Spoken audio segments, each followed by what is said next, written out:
everybody. Episode 643 of the podcast that is sweeping America, the Aaron Torres Sports Podcast, presented by Betfred Sportsbook. It is Friday, December 23rd, 2022. People, I hope everybody's doing well.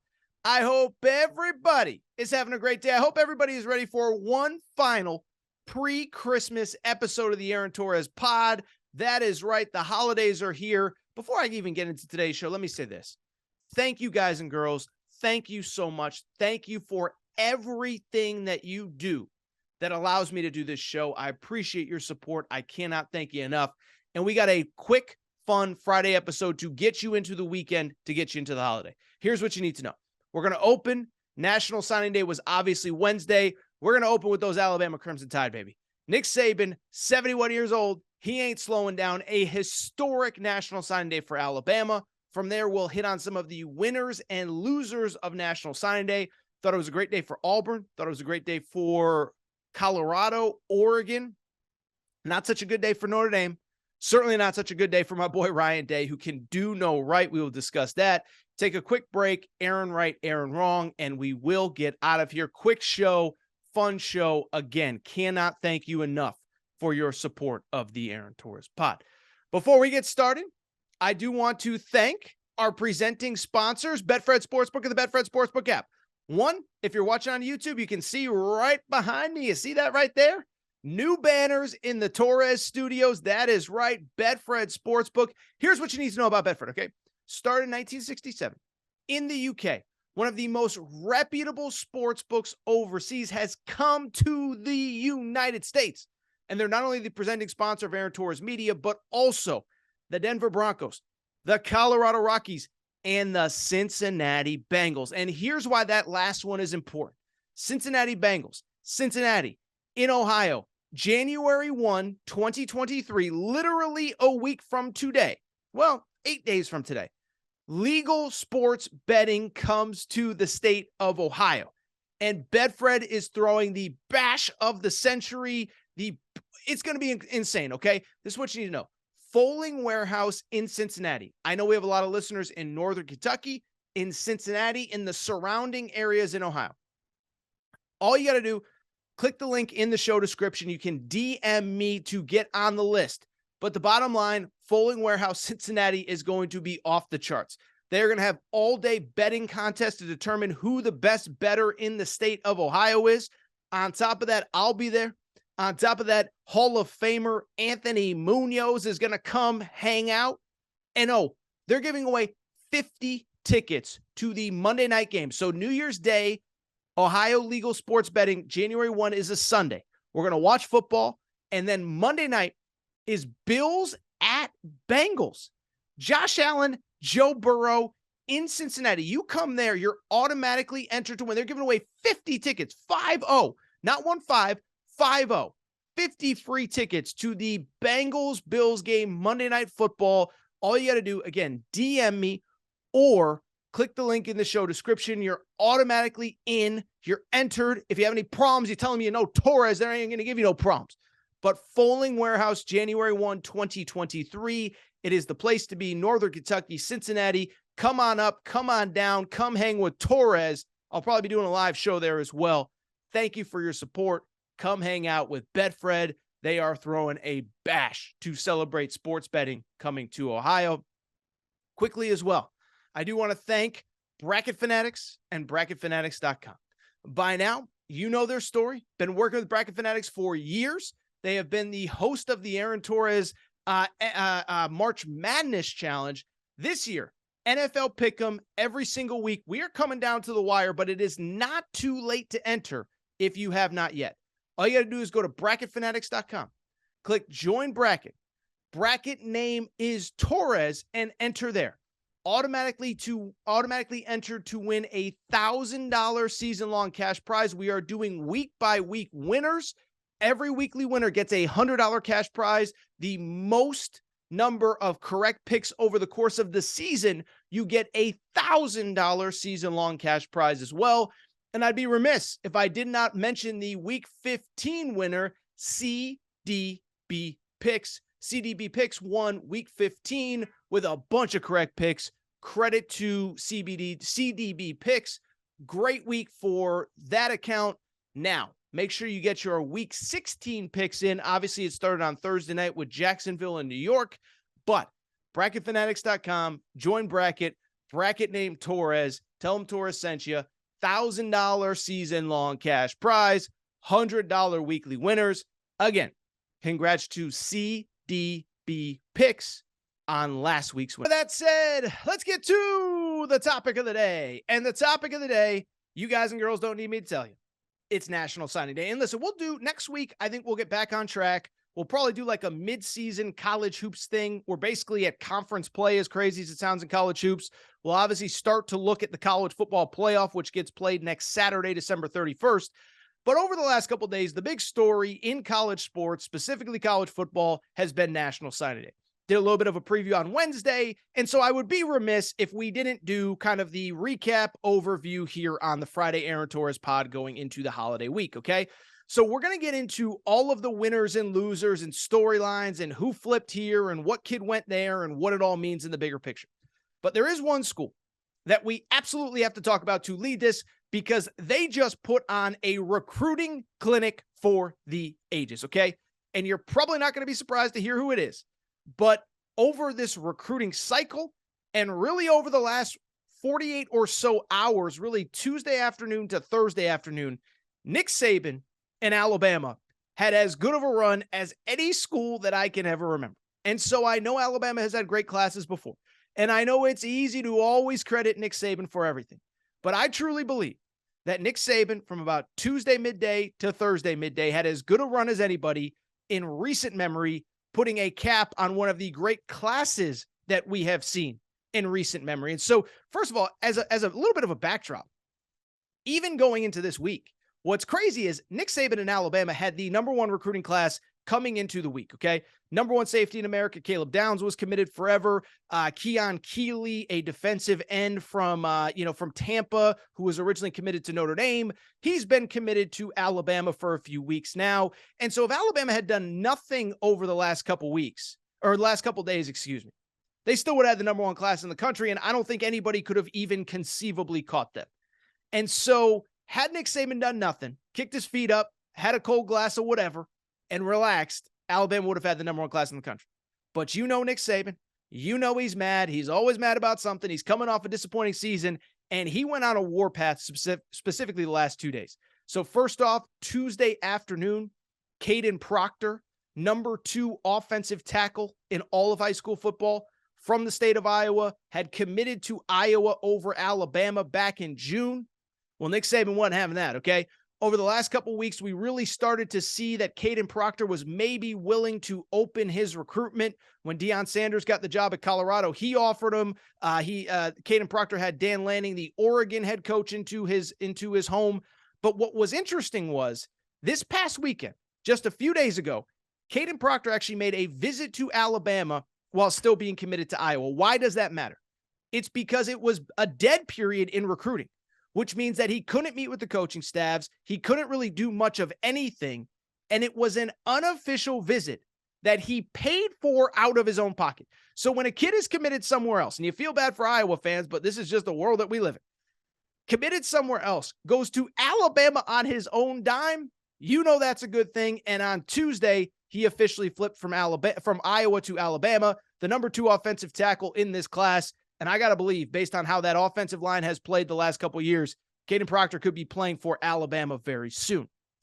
But our buddy Nick Saban wasn't done, because on Wednesday, there were a pair of defensive linemen from the state of Alabama, Montgomery, Alabama specifically, high school teammates, James Smith and Quay Russo. Okay, we talked about them a little bit on Wednesday's show, but it seemed as though everything was trending towards Alabama. Hugh Freeze, who we'll talk about in a minute, made a late push. But at the end of the day, they both also commit to Alabama. So just on Tuesday, just on Wednesday, Nick Saban gets 3 5-star commitments. And to be clear, there were only 3 other schools total that got 3 5-star commitments. Nick Saban got 3 in the final 48 hours of signing day. Here's the crazy part. Thursday, there was 1 5-star remaining. It was a kid named Desmond Ricks, cornerback who was actually a member of the class of 2024, decides to reclassify and enroll in college next year. He makes that announcement a few weeks ago, and it is a foregone conclusion he's going to LSU. Don't even need to bother showing up. Don't even need to be in front of the computer when he commits, because this kid's going to LSU. It's a done deal. It's been a done deal forever. Oh, but here's the thing. On Thursday morning, after signing day, he was planning on committing on Thursday. But you kind of start to hear some rumors that maybe Alabama could be in the mix. And Nick Saban kind of said on his signing day press conference, we might not be done yet. Well, on Thursday, Desmond Ricks, cornerback, commits to not LSU, but Alabama. And so that should be the finishing touches of Alabama's recruiting class. But here's what you need to know. In the last 48 hours, between Tuesday afternoon and Thursday afternoon, Alabama got 4 5-star commits. There are 130, let me put it this way. There are 131 teams that play Division I FBS football. One of them outside of Alabama had 4 5-stars in the entire cycle. Alabama has 4 in the final 48 to 72 hours of the recruiting cycle. On top of that, they have 7 overall 5-stars, by far the most. There are only 35 total 5-stars in the class. Alabama got 7 of them. 1 out of every 5 players commits. And how about this? 15 of the top 100 players in all of high school football have committed to Alabama. And so what I want to say in the big picture, I'm not a recruiting guy. I'm not a historian of recruiting, but this is one of the great recruiting classes in the history of the recruiting rankings in football, right? Again, the number 1 safety, top edge rusher, number 2 offensive tackle, number 2 interior defensive lineman, number 3 interior defensive lineman. And then on top of that, you get an elite cover corner in Justice Haynes, by the way, a 5-star running back who is a Georgia legacy, also commits to Alabama. So one, just on paper, couple things. One, just on paper, this is one of Alabama's great recruiting classes ever. Credit Nick Saban, this and that. But credit Nick Saban, especially in this season, this year, this moment in time, for pulling this off. Couple things stand out. One, remember, it was May that he was talking about and worried about NIL and the impact that it was going to have on college football. We remember the dust up with Jimbo Fisher, but remember all of the pushback by Nick Saban's comments. Now, I didn't like how Nick Saban called out Jimbo Fisher individually. But I saw a lot of people, oh, Nick Saban's mad. He's not going to get all the best players. I said, no. That's not what this is about. He just doesn't want it to become a pay-for-play thing because he is worried about the present and future of college football. He actually cares about the kids, their futures, their life. He cares about a lot of things, and it's not just whether he has access to the best players or not. So I bring it up because think about the circumstances that Nick Saban was going against. This NIL world where we know, and I don't believe Alabama is one of these schools. I believe Alabama, I'm sure all their players are getting something for NIL. But I believe that Nick Saban is still selling that old school NFL over NIL. You come here, you compete, you will compete for championships. You will get better every day by playing against elite players at practice. And there is no better way to get ready for the NFL, where the real money is, than Alabama. So one, in the NIL world, Nick Saban is still getting the best classes. So for people who said, oh, he's just worried he's not going to get the best players, well, that's nonsense. But two, a couple other factors. The product on the field wasn't that good this year. And we all know the facts, and we all know the bottom line, and we all understand that 10-2 isn't acceptable at Alabama. So one, you have NIL. Two, you have a bad product on the field where you go 10-2 easily, as we've discussed many times, could have lost to Texas, could have lost to Ole Miss, won Texas A&M at home on the final play of the game. And three, and I think this is important, Nick Saban is 71 years old right now. So one, to just go out and have the energy to do what he did to close the kids that he closed on is incredible. But two, you got to understand, he's recruiting a lot of these kids. If they stay 4 years, he's going to be 75 by the time they graduate.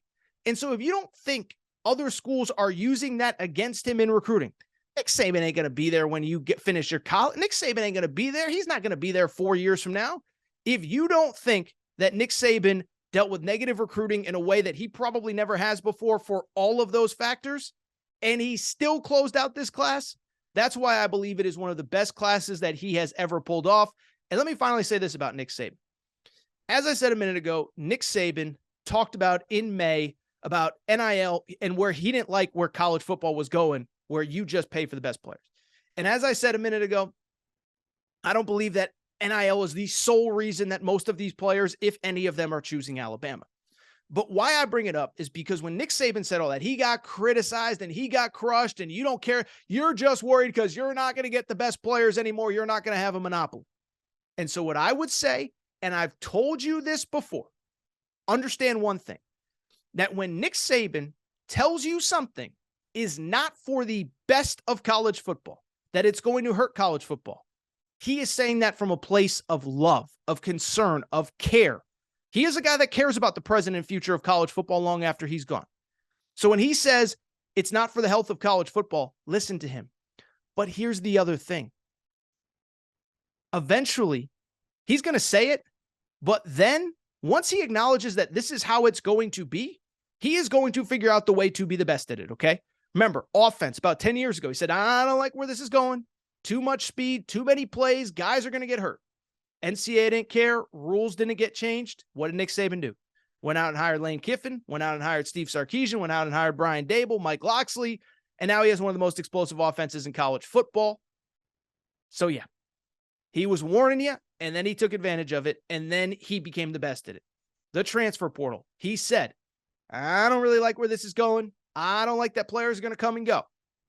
And then what happened? Went out and got Jamison Williams, first-round pick. Jahmyr Gibbs, who's going to be a first-round pick this year. Jermaine Burton, who could probably be a first-round pick next year. Henry To'oTo'o, who was all SEC this year. Didn't like the transfer portal, then he got really good at it. And so if NIL is the future, if this is where the sport is going, just understand, just be warned. Nick Saban's going to evolve and adapt.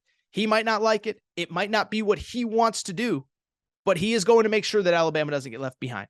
So congratulations to Alabama fans, not only another number one class, but I think this might be the most impressive because, again, coming off a disappointing season, Saban 71, a lot of negativity. I would add this.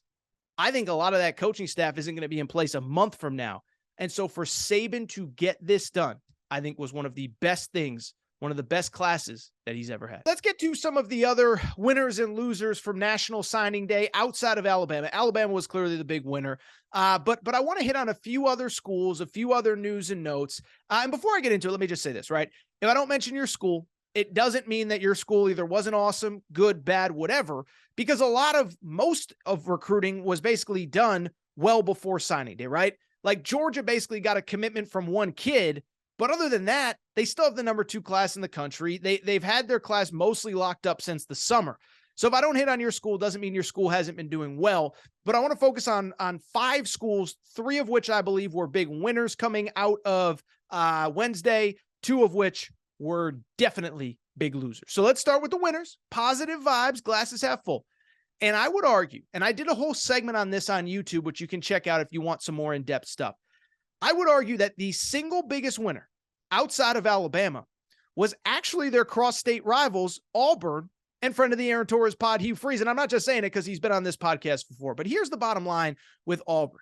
When you look at Auburn, because if you look at the recruiting rankings, not a lot of people are going to talk about it. They're ranked 16th in On3. They're ranked 20th in 24/7 Sports. And so I get if you're an Alabama fan, if you're a Georgia fan, if you're an LSU fan, you're sitting there saying the 20th ranked recruiting class isn't going to beat us next year. Why would I care, Torres? But the bottom line remains that it's not always about where you finish, but really, how did you get there? And I think we got to give Hugh Freeze a ton of credit because the hole that he was left by Brian Harsin was absolutely incredible. Okay. Did you know that when Hugh Freeze was hired, Auburn was ranked in the 60s nationally in recruiting? The 60s. You basically have to not even try to recruit to be ranked in the 60s if you are Auburn. And I'm not even kidding when I say that. I was watching a lot of the signing day coverage on 24/7 Sports, who I thought did a good job, a couple other places. And their analysts, you wouldn't believe how many times I heard, yeah, recruiting wasn't a priority for the previous staff. Like that was words that came out of a recruiting analyst's mouth. And I'll just say this, I said it on the extended Auburn video on YouTube. To say that a staff didn't prioritize recruiting, that's like saying that you're in a marriage or you're in a relationship that doesn't prioritize communication, that doesn't prioritize spending time together, it doesn't prioritize talking through your problems. That's like the basis of being married or being in a relationship. And the basis of having a good football program is recruiting. And Auburn was basically punting under Brian Harsin. So for Auburn to go from the 60s to now up to 16-3, I think it is an incredible testament to the work that Hugh Freeze has done since he's gotten to Auburn. A couple highlights. They did flip a 4-star defensive lineman, Keldrick Falk, from Florida State, a 4-star defensive back, Kalen Lee from Ohio State. And we're going to talk about Ohio State. Last week, a 4-star DB, Sylvester Smith from Tennessee, and a 4-star center, Connor Liu from Miami. So if you just take that, they flipped players from Miami, Florida State, Tennessee, and Ohio State in the last week. Credit to Hugh Freeze. He's not going to get a parade for finishing in 16th, and nobody in the SEC is going to fear Auburn because of it. But him, his staff, and I want to give credit to the staff too, Cadillac Williams, etc., did a very good job. Another big winner, who I would argue is a little bit less of a winner after Thursday, that is Oregon and their new head coach, Dan Lanning. Okay, so first full cycle, he comes from Georgia, and to their credit, they crushed it in the lead up to National Signing Day. They did lose 5-star quarterback Dante Moore, immediately flipped a quarterback, Austin Novostad, who was committed to Baylor. He's one of the top quarterbacks in the country. And then in a span of about 10 minutes, they got 2 5-stars on Wednesday. Mateo Uiagalelei, the brother of DJ, is a defensive end. Also, on top of that, Peyton Bowen, a safety, 5-star, committed to Oregon as well. Now, we can't give Oregon full credit for this because on Thursday, Peyton Bowen actually flipped from Oregon to Oklahoma. So this kid came into signing day, and I'm not going to get into who, what, when, where, why he did it, all that. Came into signing day, committed to Notre Dame, flips to Oregon on National Signing Day, and then a day later ends up with Oklahoma. So Oregon, though, I still think was a winner overall. You get Mateo, 5-star defensive end. You get, on top of it, Austin Novostad, the quarterback that you need. Credit to Dan Lanning. I think that program is in really good shape as they go into the new iteration of the Pac-12 without USC and UCLA a year from now. Finally, speaking of the new Pac-12, I'll just say it. Deion Sanders ain't going nowhere. Okay, Coach Prime. Now, they didn't have a major signing day itself, but I think most of you have seen by now, Cormani McClain, the #1 cornerback in the country, was committed to Miami, did not sign his paperwork, and by the end of the day, there were reports that he is, in fact, going to commit to Colorado and that Deion Sanders is working his magic again. This sounds a lot like Travis Hunter a year ago, #1 corner in last year's class, commits to Jackson State. Well, on Wednesday, we find out Travis Hunter is, in fact, following Deion Sanders to Colorado. Now there's a chance, as I record, that they get the #1 corner in this year's class as well to come to Colorado. Nothing is official as I record. Deion Sanders, to me, is a big winner. Big losers. Let's get into them really quick. 2 really jump to mind. One is Ohio State. And Ohio State, listen, again, it's relative, right? I think Auburn's a winner as the #16 recruiting class in the country. If Alabama had the #16 class in the country, people would be jumping off. They'd be harming themselves. They would be so unhappy. And so Ohio State finishes with the #6 class in the country. And if you think about it in that regard, it's incredible. It's great. It's whatever. But there's a lot of frustration around Ohio State right now. One, Kalen Lee, as I said, the defensive back, he flips from Ohio State to Auburn. They had another kid flip earlier in the day. And this is on top of all of the other stuff that has happened at Ohio State over the last couple weeks. We talked about Dylan Raiola, #1 player in the class of 2024. He decommitted and now looks like he's trending towards Nebraska. Oh, you're coming off a second straight loss to Michigan. Here's the thing about Ryan Day, though. And this is where I'd be concerned if I was a Buckeyes fan. Did you hear what he said at his signing day press conference? He said something about, I remember the days when other schools would not recruit committed players, and I don't like where this whole thing is going. Well, for those of you who are college football historians, you remember where recruiting players who were already committed, where that started in the Big Ten, right? Ryan Day's old boss, Urban Meyer. If you remember, when Urban Meyer got to the Big Ten in 2012, there was what they called a gentleman's agreement that coaches in the Big Ten would not recruit kids that were committed to another school. So if you're committed to Ohio State verbally, Michigan, Penn State, Wisconsin, Iowa are not going to call that kid. Urban Meyer comes in and says, yeah, I don't really care about your unwritten rules. I'm going after everybody. And if I remember correctly, in his first recruiting class, he flipped a kid from Penn State. He flipped a kid from Michigan State, and everybody freaked out and whatever. So how ironic is it that a couple years later, about a decade later, it comes full circle. The guy who replaced Urban Meyer is getting his butt kicked on recruiting, losing kids, and now he's the one complaining. Listen, Ohio State fans don't want to hear it. I think this is the latest proof. I don't know if Ryan Day is built for this big boy college football stuff. Now we'll see. We got a college football playoff coming up. He wins against Georgia. It's all forgotten. I don't feel good. Also, by the way, they were a finalist for Mateo, who ends up at Oregon. They were a finalist for Damon Wilson, who committed to Georgia. Just a bad day overall for Ohio State. Finally, I'd say it's a bad day overall for Notre Dame. Because think about Notre Dame. Remember, when Brian Kelly left, why did they keep Marcus Freeman in place? They believed that there was another level that Notre Dame could get to. And so they were willing to sacrifice in the short term to say, we have a guy that we believe that can recruit at an elite level to get the guys that we need to win at the highest level to have success. That was Marcus Freeman. That was why he was retained. Well, over the last probably 2 months, they've lost their two best recruits in this class. Keon Keeley, defensive end, 5-star, was committed to Notre Dame. He decommitted about probably decommitted a while ago, probably about 2-3 months ago, and then committed to Alabama. And then, as I said, Peyton Bowen, the 5-star safety, decommits, ends up first committing to Oregon and then Oklahoma. So if I'm a Notre Dame fan, I'm a little bit worried, right? Because Marcus Freeman was brought in to maintain what you have and build off of it with an elite recruiting class. They finished with the number 8 class overall. That's by no means bad, but at the same time, you look at the last full class that Brian Kelly signed, it was number 9 in the country in 2021. The year before in 2020, they also had a top 15 recruiting class as well. And so if you're Marcus Freeman, you went 8-4. People were willing to take a step back on the field if it meant ramping up in recruiting. That did not happen, at least not in this cycle.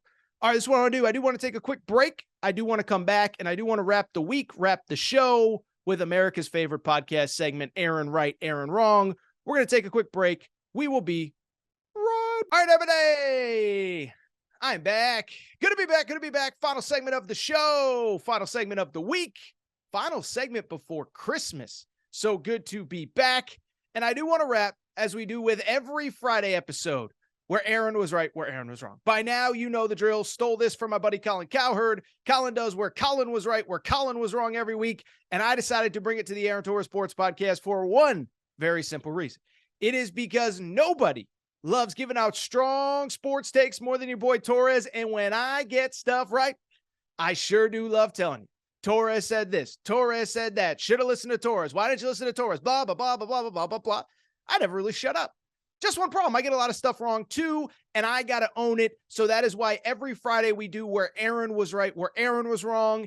And as a holiday gift to you, here is the deal. It is right before Christmas, of course. And of course, Hanukkah is going on as well. Don't want to forget that. But as my holiday gift to you, I'm going to give you the year-end edition of Aaron Right, Aaron Wrong, giving you my best and worst sports takes of 2022. Yes, we'll probably do this again next week. But I figured just in case there's no Friday episode into the new year, or we're previewing college football playoff games, whatever, now feels like the right time to do the season-ending edition, the 2022 ending edition of Where Aaron Was Right, Where Aaron Was Wrong. So let's get into it. Aaron Right, Aaron Wrong, best and worst sports takes of 2022. Here we go. Where Aaron was right. Hey, I don't know. Did you see my college football playoff pick for last season in terms of the national championship? Oh, that's right. I picked Georgia to win the national championship. But here's the thing. I wasn't done. You thought I was done when I picked Georgia to win it all. But then a funny thing happened. I picked Kansas in the preseason to win the national championship. And oh, they went ahead and won it as well, making me probably the only person in the media that actually put out the preseason college football national championship pick and the preseason college basketball pick. Listen, I'm not going to lie. I'm not going to say I didn't get a little luckier along the way. Obviously, Georgia had that weird road through the college football playoff where they lose to Alabama in the SEC title game, get back into the playoff anyway, and beat Bama in the long run. And obviously with Kansas, did not see it coming when they entered the tournament. But the bottom line is this. there's only one person in America who can sit here and say they told you in the fall of 2021, really the summer of 2021, how it was going to go down in January of 2022, and then how it was going to go down again in April of 2022. That is right. I gave you the college football national championship pick last January. I gave you the college basketball national championship pick in April. Nobody does it quite like your boy Torres. Where Aaron was wrong. Here's the problem. Nailed the 2022 national championship picks. Not really looking so good for 2023. In football, I think it's probably pretty safe to assume that Alabama is not going to win the national championship this year, mainly because, well, they're not in the playoff. Bottom line, I got this one dead wrong, okay? I thought this was going to be one of the all-time Alabama teams, and as we discussed throughout the season, it just never clicked for this specific group of Bama players. Not only do they go 10-2 in the regular season, lose at Tennessee, lose at LSU, but as we've discussed many a time, they also easily could have lost at Texas, easily could have lost to A&M at home, easily could have lost at Ole Miss. So this was a good Alabama team, but this was far from the vintage Alabama team that I picked to win the national championship. And on the basketball side, I haven't given up hope for my North Carolina Tar Heels yet. But it is clear that part of what happened last March and last April when they made a run to the title game may have been a little bit of fool's gold. They did lose 4 in a row at one point, have bounced back nicely with wins over Ohio State and Michigan in basketball in back-to-back games. With that said, I'm not holding out hope that North Carolina does me very well. Where Aaron was right. All right, so this was one of my great preseason college football picks coming into this year. I told you in August, I did a show where I did like 10 storylines that could happen or something like that. And one thing I told you, I said, watch out. This is on no one's radar right now, but what happens if Ohio State loses to Michigan in back-to-back years? Nobody is going to fire Ryan Day. Nobody is going to say Ryan Day should be fired. But I think a lot of people will ask tough questions if he is really the guy. Well, what happened to Ryan Day in the last month? Loses to Michigan for the second straight time. And then, as we've discussed this week, loses the top quarterback commitment in the class of 2024. And on National Signing Day, he's whining about other coaching staffs tamper with his team. And so listen, yes, Ohio State is in the college football playoff. And yes, if they beat Georgia and if they beat Michigan, they'll probably play Michigan in the title game. This will all be forgotten.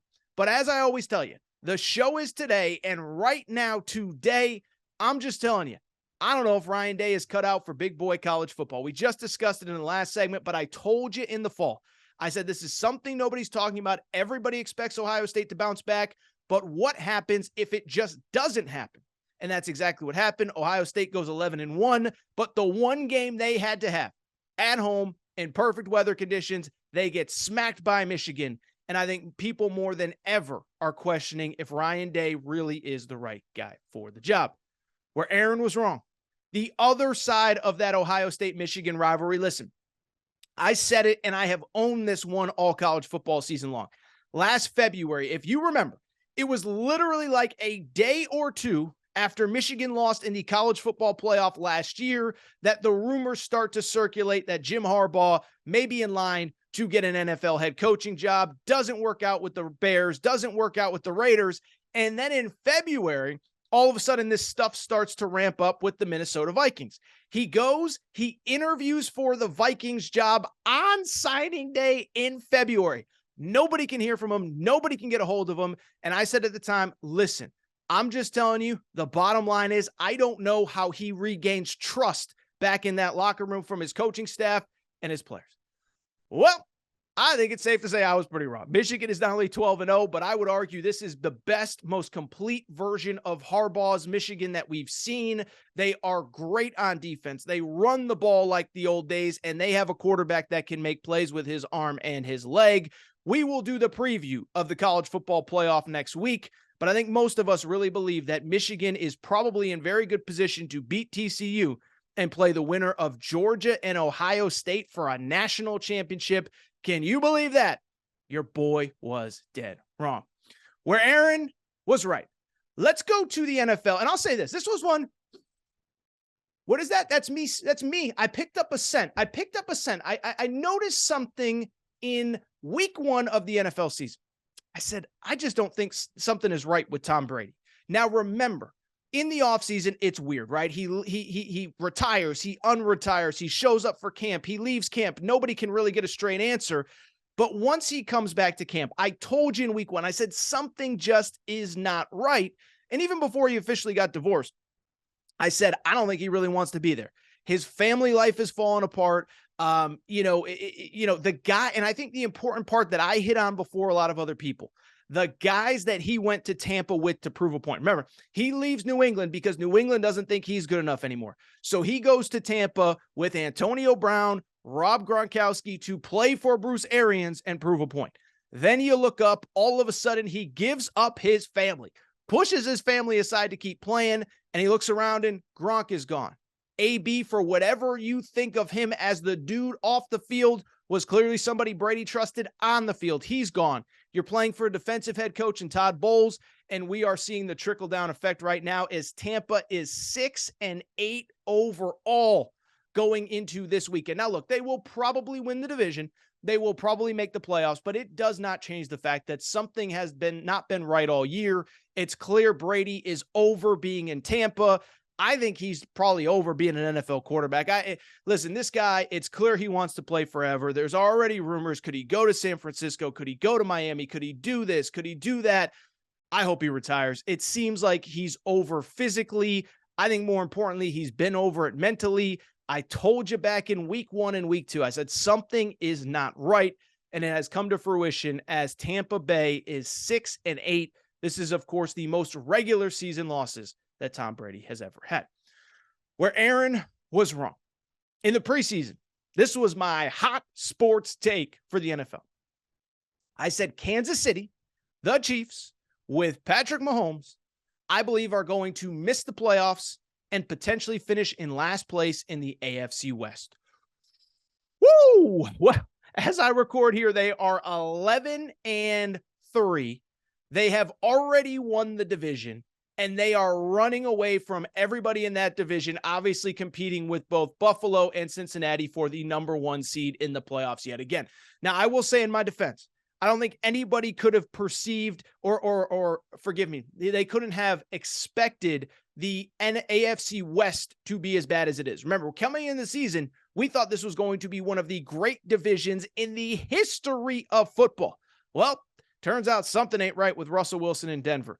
The Chargers, coached by Brandon Staley. I call him Coach Spreadsheet because I think he relies on those analytics way too much. They're a mess. The Raiders are a mess. So part of it is the division just isn't as good as I thought. But at the same time, I also can't dismiss the fact that they are 11-3, as I said, and you look across the resume. They beat Tampa Bay.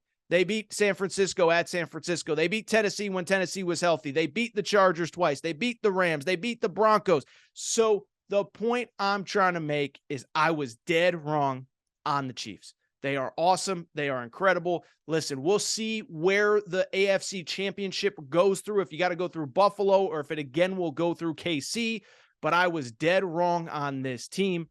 I thought they would be pretty good. Where Aaron was right. Let's wrap on a few college football notes. I said this was a crossroads season for Clemson. I said it would fall on the shoulders of DJ Uiagalelei, and I was dead right. This was just a team. Listen, and to be clear, this isn't one that I was the only, there were a lot of people talking about this in the preseason, but at the same time, I don't think that it was discussed enough, the fact that everything that just went on this season at Clemson, right? By week 1, literally the end of week 1, Labor Day night against Georgia Tech, it is clear the best quarterback on that roster is Cade Klubnik, the backup. DJ continues to start. DJ continues to play, and I think it ultimately cost him a college football playoff berth. You can't tell me that Cade Klubnik, who went into the ACC championship game, destroyed North Carolina, and is now the starter for next week's Orange Bowl. You can't sit here and tell me that he wasn't the better quarterback a week before when Clemson lost, costing them a playoff spot. We'll see what the future of Clemson is. Obviously, Dabo had that surreal quote on signing day. He said, we've always believed in NIL. We model our program after God's name, image, and likeness. I didn't think it was his finest moment. I don't know if Dabo is built for the NIL transfer portal era. Fascinating times at Clemson, but I told you in the preseason it was a crossroads moment, and I'll tell you this. North Carolina, they're going to have a superstar quarterback next year. Florida State is clearly on the rise. Miami, we'll see what happens under Mario Cristobal. I'd be a little bit worried about the future of that program if I was a Clemson fan. Finally, where Aaron was wrong, and this was an all-timer. I don't think I've ever misread the room quite like I did with Brent Venables in Oklahoma. Okay, I thought this was the perfect pairing at Oklahoma.